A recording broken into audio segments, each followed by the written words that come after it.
This is a comprehensive look at Kingdom Hearts' most mysterious object, as well as my theory for what's inside it. As a warning, this video will be covering the events of Kingdom Hearts 3 and the ending of Union Cross in particular. I would certainly recommend getting caught up on at least those two titles before watching this video. We all know the black box by now. It's a pristine black leather luggage trunk with 13 red locks around the lid, as well as bearing stylized hearts around the two handles. And it has the word X Super written across the top. And the word Super, of course, ties into the rest of the foretellers' given names. The Latin names for the 7 deadly sins are Luxuria, Gula, Avarita, Asedia, Invidia, Ira, and Superbia. So it's very plausible that Super is the Master of Masters' potential self-appointed name, representing the 7 deadliest darknesses that the foretellers were meant to trap within their hearts. But what's more important than the box's physical description is just whatever lies inside it. Oh, what's in the box? What's in the fucking box? Way back in Kingdom Hearts back cover, the young wielder asks his superior what it contains. The master agrees to tell him, so long as Lucha promises never to open the box and never share the secret with anybody else. Though we have seen this scene 2 times now, we still have no idea what the master told Lucha was inside the box.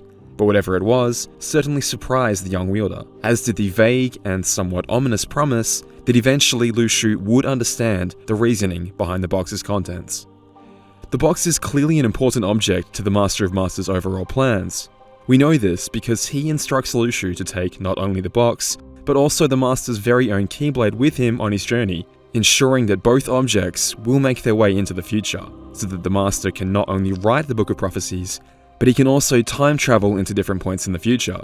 We have seen him reap the benefits of this at least twice so far, traveling from this ancient past into a much further point in the future, and sending Xehanort down his dark path. And then about another 75 years later, after Xehanort and his 13 darknesses were defeated by a new generation of heroes of the light. But for most of the time between those two eras, the location of the black box is a complete mystery. It is seen with Lucha after he leaves the Master's side as he trudges through the Keyblade graveyard, and as he witnesses the end of the Keyblade War, but then not again until the conclusion of Kingdom Hearts Union Cross, as a person with Brain's appearance now holds the box in the Badlands of the Keyblade graveyard. I believe this person to be a form of Brain himself, and not Lucha in control of his body, as some people have assumed. I get why they say this, but in my mind, the 12th Secret Report of Kingdom Hearts 3 does not allow this to be possible. I've already made a video discussing that theory, so let's just say that if this person is not Lucha, it would give us an explanation for why the box's location is such a mystery throughout the remainder of the series. Despite seeing Lucha several more times throughout the series, chronologically, the box itself is not so much as mentioned again until the completion of Kingdom Hearts RE Coded. Here, Maleficent mentions to Pete the similarities between the Disney data worlds recreated via Jiminy's journal and worlds that could be conjured up by the Book of Prophecies, intending to make such an important artifact her own. Recall that Maleficent at this time has only relatively recently returned from a voyage through time, as she rematerialized at the beginning of Kingdom Hearts 2. Perhaps this latest adventure through the datascapes jogged Maleficent's memory from the ancient past. She makes another attempt to acquire the datascape in Dream Drop Distance, referring to her grand plans for Pete and for all those worlds once they were in her possession. Soon after the completion of Dream Drop Distance, Xigbar, Saïx, and the newly reformed Master Xehanort discuss the plan going forward. Saïx mentions that Luxord is already out searching for something on Xigbar's behalf. That something is of course the black box itself, but it is interesting that Xigbar has only trusted Luxord with this information, choosing to withhold the secret from Saïx, the rest of the organization, and even Master Xehanort himself. It also demonstrates that at this moment, Xigbar does not know where the box is. Xigbar is of course the latest and final persona of Lucha, the original guardian of the black box, and despite having dozens, if not hundreds of years to search for the box, Xigbar has chosen this moment to confide in select members of the organization about locating it. Clearly the timing is not coincidental, and it can be assumed that Maleficent's search for the Book of Prophecies has forced him to locate the box before she does. Throughout Kingdom Hearts 3, we observe Pete and Maleficent searching for the black box in the various Disney worlds, and they do this by searching for any trace of boxes of great importance to these locations.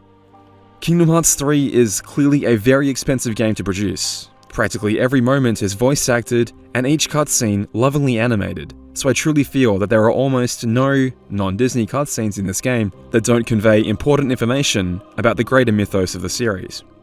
In Olympus, we see Maleficent first questioning Hades about a black box of great significance to this world, where Hades guesses that they might be referring to Pandora's box. In ancient Greek mythological stories, Pandora's box is an artifact that when opened, unleashed sickness, death, and many other unspecified evils onto the world. Though in these stories it was soon sealed again, the evils all escaped into the world, and the only thing that remained in the box after its opening was hope. Pete and Maleficent actually unearth Pandora's box, but Maleficent discards the object and continues her search in the next world.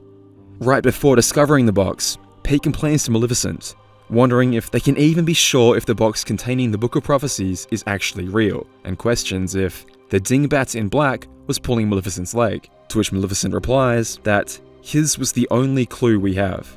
So here, we have the clear indication that Pete and Maleficent have been put up to the search for the box by another party, and they are searching for it due to the belief that it contains a copy of the Book of Prophecies.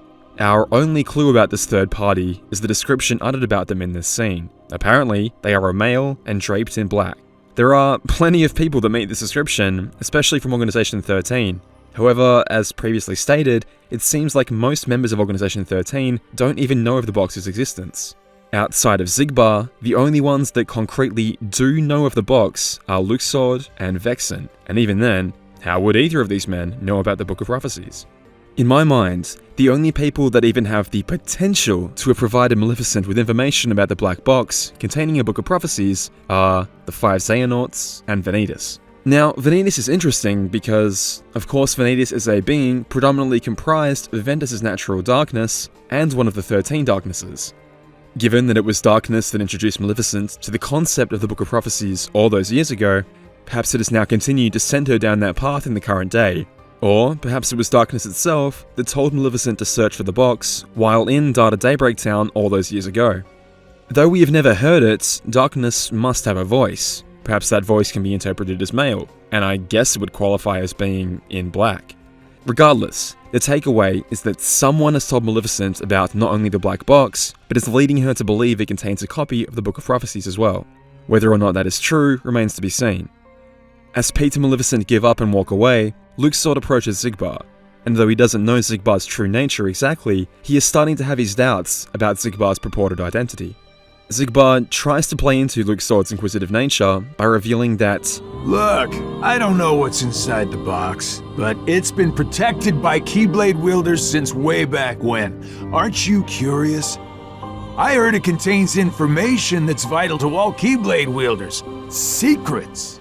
But the reveal somewhat backfires, as Xigbar has no answer for Luxord's follow-up question. "And where did you hear this?" Luxord correctly surmises that Xigbar knew that the box was hidden long ago, but now that Maleficent has been led to search for the box, Xigbar is desperately trying to reclaim it before it falls into her, or potentially others' hands. This implies, to me at least, that it wasn't a member of Organization 13 that tipped Maleficent off about the black box. After all, why would a member of Organization 13 actively introduce a layer of extra difficulty to the task of finding the box? Although, there are obviously traitors within the organization. Perhaps Cyax, Vexen or Demix tipped off the evil fairy, so the ever-eavesdropping Xigbar would be too distracted with his search for the box to notice the signs of betrayal stirring in the real Organization 13. Or perhaps with another set of eyes actively searching for the box, if the pair ever did manage to locate it, then Xigbar could just swoop in and claim it for himself. Regardless, as stated earlier, Xigbar, or Lushu's, rush to find the box now implies that he was not the one who last had it or hid it. Unless perhaps it was moved from the location Lushu hid it, or he lost those specific memories. To me, it makes far more sense if Brain received both the black box and the Master's Keyblade from Lushu, then went out into the world to fulfill his own agenda. Maleficent and Pete are seen 3 more times before the epilogue of Kingdom Hearts 3, each time searching for the black box. First in the Kingdom of Corona, Pete whines, wondering how Maleficent even knows that the box is real. The witch is positive that it does exist, however, replying that it is etched. The Riku replica later catches them in San Francisco, wondering why they are snooping around and bestowing on them a cryptic warning. And finally, the pair is observed in Twilight Town, when Maleficent finally concedes to Pete's complaints and agrees that their search will end today. In her words, the box simply does not exist at this time, but that will evidently change at the conclusion of the Keyblade War, regardless of whether light or darkness is the victor. At that fated moment, Pete will have his big moment, presumably to steal the box away from its owner. It seems the stubborn Maleficent has spent her time searching for a box she knew did not exist, yet wanted to verify that information for herself by thoroughly searching each world. Especially with the context provided by the conclusion of Union Cross and Melody of Memory, one could be led to believe that Maleficent is saying the box does not exist on this side of reality, yet somehow it will make its reappearance at the conclusion of the Keyblade War. If we combine the information we gain from these events, we can perhaps gain some further insight. The Riku replicas questioning Maleficent and Pete's intentions in this world again remind us that not all members of Organization 13 are aware of the black box's existence, further solidifying to me that the person that gave Maleficent the clue about the black box was not among the organization. Let's then also observe Maleficent's own line from the Kingdom of Corona, her certainty that the box would appear because it is etched. Such language implies to me that the box's appearance has been prophesized in, well, probably the Book of Prophecies itself. The same phrase is also spoken once again in Kingdom Hearts 3 during the final act, when the Guardians of Light arrive at the Keyblade Graveyard. Young Xehanort confirms that the Seekers of Darkness will indeed break the Guardians of Light, as it has been etched. The final page of the Book of Prophecies reads that light will expire and darkness prevail, and before Sora breaks the taboos of nature and rewrites that destined fate, that is exactly what happens. It is also very similar phrasing to the way that darkness speaks in Kingdom Hearts Union Cross. In Union Cross, one of the 13 Darknesses leads Maleficent through Daybreak Town and ushered her into the time travel pods that would strip her of her body, but supplant her safely back in the future where she belonged. She agreed to Darkness's wishes only after hearing assurances from Darkness that confirmed she would make it safely into the future. Darkness revealed to her that it had read brief snippets of the Book of Prophecies, snippets that confirmed Maleficent exists in the future, and therefore she would arrive safely at her destination after traveling through time. Later, the darkness that had hidden itself within Ven answered Brain's questions honestly, revealing that Ven was chosen as a vessel of darkness because it was decided, again using its knowledge of the Book of Prophecies to guide its actions and possess the innocent boy. All this is to say, I believe, in some of the unseen moments of Maleficent's journey through the Data Enchanted Dominion and Data Daybreak Town with that darkness, it may have instructed her to locate the black box when she arrived in the future, assuring her that it contained what she sought, a copy of the Book of Prophecies. Now, whether that's actually true or not is a different matter, but I feel like we know for a fact that darkness is the Master of Masters and therefore Lushu's enemy, and that the black box is clearly important to the Master of Masters' plans. Would it not be reasonable to assume then that darkness would want to get its metaphorical hands on the black box, and that it may be using Maleficent to attain that goal, possibly even baiting her with the temptation of a copy of the Book of Prophecies to do so? This would also explain Lushu's particular haste to recover the box before Maleficent in particular, and perhaps the darkness she is inadvertently working for, could get their hands on it. And recover it, he soon will. But first, as said, Xigbar sends Luxord out to search for the box, and we see him doing so in the Pirates of the Caribbean world. He quickly comes across the trail of Davy Jones' chest, an important in-universe artifact in which Davy Jones has stashed away his own heart, and whoever opens said box would in turn control Davy Jones. Sora confronts Luxord with this information, stating that it can't possibly be the box the organization is searching for. Luxord confirms that no one knows what's in the box they are searching for. All he was told, by presumably Xigbar, was that the box supposedly contains hope. Before too long, Vexen observes the chest with his own eyes, and deems this not to be the box they are searching for, and the organization retreats from this world. Again, Kingdom Hearts 3 goes out of its way to plant in your mind the similarities between the black box and a box of great importance to this world. That is every sighting or mention of the box before the epilogue, but before we get there, let's consider some additional information. The Kingdom Hearts series has never shied away from symbolism and the blending of real-world concepts with a layer of fictional magic to create an in-universe piece of lore. I can't help but wonder if the same thing isn't happening here with the black box. In our real world, one such instance of the term black box is the colloquial name of an important item within an aeroplane, a flight data recorder, that constantly records important flight information such as positional data, sensor readings, conversations between the pilot and the co-pilot, and all sorts of crucial evidence that can be recovered from an airplane in the macabre event of a plane crash. The so-called black box is constructed from extremely resistant materials, able to withstand intense acceleration, penetration, crushing, fires, deep sea pressure, and fluid immersion, among other things. In this context, a black box is a near indestructible object that can survive a catastrophic event, then be recovered potentially years later with that sensitive backup data still safe and sound within. So perhaps you can see where I'm going here when I suggest that in the context of the Kingdom Hearts games, the black box may have also been created as an indestructible vessel designed to contain and protect a data backup of some very important information. The Master of Masters was the original owner of the black box. It is clearly a major factor to his overarching plan, and I can think of one piece of data he wants to ensure is kept very safe. In fact, he already told us that he had a literal safety plan for the people whose lives would be taken as a result of his actions. At the time, he was speaking to Lucha about not intending to sacrifice anyone as part of his drastic plan to defeat the darkness. Meaning, it sounds like he has a plan to save all the lives of his apprentices, and potentially even the children that lost their lives in the Keyblade War. We already know that Data Daybreak Town contains a data backup of all the wielders from Daybreak Town, and we know that Data Daybreak Town entered a state of sleep at the conclusion of Union Cross. So, what if it is sleeping within the darkness of the black box? Though they were referred to as lifeboats in the official translation, the devices used to traverse through time were known as arcs in the original Japanese. And in keeping with this Christian iconography, perhaps the black box was initially written as its own manner of arc, again meant to withstand the catastrophic destruction of the world and keep its occupants safe within, so that the seeds of light could be spread in the new world when the calamity was over. We know that Data Daybreak Town is a world that exists in parallel to, and even at times overlapped with, its real-world counterpart, just like Twilight Town and Data Twilight Town did during Kingdom Hearts 2. A data world is, in effect, a computer simulation of an existing world, and we have seen multiple of them throughout the Kingdom Hearts series. We have so far seen Chip and Dale's computer creating data Disney worlds from the memories encoded within Jiminy's journal, Ansem the Wise's computer within the old mansion, housing a data version of Twilight Town, the computers within the lab at Radiant Garden, housing the data world of Space Paranoids. Hell, Ansem the Wise even tried to digitize Kingdom Hearts itself. All of these data worlds exist within a computer. They are literally virtual worlds. So then I ask you, where is Data Daybreak Town stored? One would logically say within the laboratory computers within the Daybreak Town Tower, and that does make sense until you consider that the real Daybreak Town was utterly destroyed.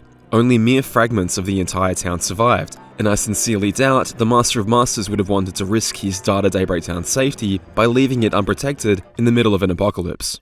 To play devil's advocate, when we visited Xehanort's dream version of Scarlet Adkylum, we did briefly see a flooded, upside down, and frozen in time version of the Daybreak Town Tower, yet I hardly think the Master of Masters would have wanted to leave the Data Daybreak Town in such perilous conditions. So, if it's not stored in the tower, or for that matter anywhere in Daybreak Town, then what if I'm right, and Data Daybreak Town is indeed stored within the black box? Does this fit in with what we've already been told? What we've been told so far is that the box is said to contain a copy of the Book of Prophecies, ancient Keyblade wielder information and secrets, as well as hope itself. If I'm right, and there is some sort of portable device housing Data Daybreak Town within the black box, I think we can pretty easily make all of this work. For the record, as stated earlier, I am aware of the fact that every one of these supposed elements in the box could all be lies, told for the purposes of tricking people into locating the box, but let's just say that they're all true. Well, Data Daybreak Town, being a perfect data replica of the real thing, would obviously contain ancient Keyblade wielder information and secrets. I mean, it's literally a city full of ancient Keyblade wielders. One could also assume that Data Daybreak Town would contain copies of the Book of Prophecies. I mean, there might have been one just sitting on the desk here when the new Union leaders first arrived in Data Daybreak Town. But I certainly don't think it's a stretch to assume the Master of Masters may have hidden a copy in here somewhere. So, what about Hope? Hope is mentioned by Apprentice Xehanort at the fall of Radiant Garden. Sending Kari to the outside worlds was apparently more than just an experiment. It was hope. But more on topic. Cast your mind back to Kingdom Hearts back cover. Master Ava gathers the Dandelions to teach them the method to leave this world when the Keyblade War dawns, and says twice, in no uncertain terms, that you are our hope. Accept all of you who are the seeds of hope. The Dandelions, the lights carrying survivors of the Keyblade War, are the world's hope. The exact same people that now slumber in Data Daybreak Town. Therefore, if I'm right, hope rests inside the black box. I can't imagine things getting any more literal than this. But of course, the dandelions aren't the only thing that slumber within the Data Daybreak Town. In the event that the Master of Masters' plan went perfectly, as at least he said he planned it, then Data Daybreak Town would also be trapping one of the 13 darknesses within it. The way things panned out, Data Daybreak Town contains at least 4. Now, our wielder sacrificed their life to keep them out of the world itself, and 4 of those darknesses found themselves stranded in the cables between Data Daybreak Town and the Game Central Station. A world full of digital people that are innately aware that they live in a video game, in a world that doesn't seem to belong to the Kingdom Hearts universe. But there's still only one small step away from Data Daybreak Town itself, which poses the question.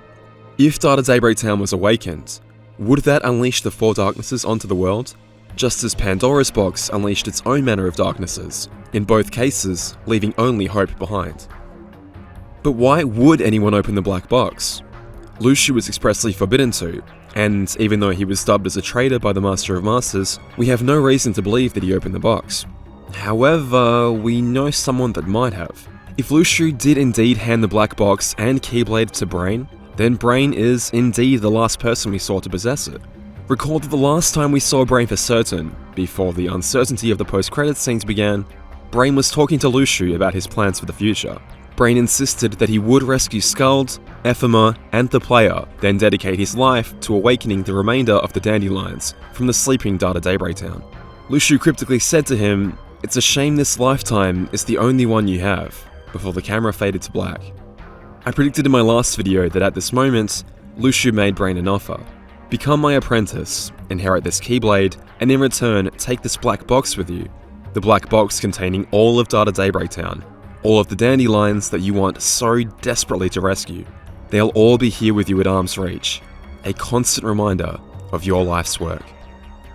This theory goes a lot further into the new Scarlet ad Kylum, the other Brain, and the disaster that may have struck if the box was potentially opened in this new world, but I think that's best left to its own video. Let's conclude where Kingdom Hearts 3 did, where Xigbar had finally reclaimed the black box at the conclusion of the Keyblade War. Maleficent and Pete observe this. Pete annoyedly slaps his thigh at the sight. Perhaps they have missed their window to snatch the box, or perhaps they will have to modify the plan. Either way, they now know for sure exactly where the box is and who has it.